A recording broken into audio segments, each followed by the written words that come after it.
நம்முடைய தலைவர் அவர்கள் தெளிவாக சொல்லிட்டாரு, வர இருக்கக்கூடிய சட்டமன்ற தேர்தல் டெல்லி வெர்சஸ் தமிழ்நாடு தேர்தல்.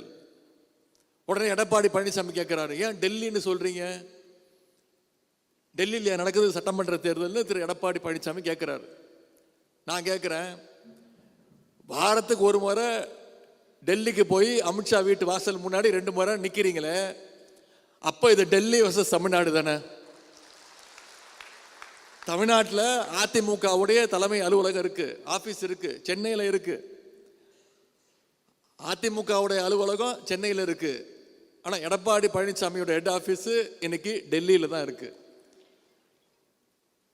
முன்னாடிலாம் மூஞ்ச மூடிக்கிட்டு போயிட்டு இருந்தாரு, திருட்டுத்தனமா போயிட்டு இருந்தாரு. இப்போ ஓப்பனாவே போக ஆரம்பிச்சிட்டாரு. இன்னைக்கு அதிமுகவுடைய கூட்டணி பேச்சுவார்த்தை எல்லாம் எங்க நடக்குது? அமித்ஷா வீட்டில் டெல்லியில் நடக்குது. நான் திருப்பி சொல்றேன், திமுகங்கிறது அண்ணா உருவாக்கிய கட்சி. ஆனா இன்னைக்கு அதிமுகங்கிறது அமித்ஷாவுக்கு அடிமையா இருக்கக்கூடிய ஒரு கட்சி.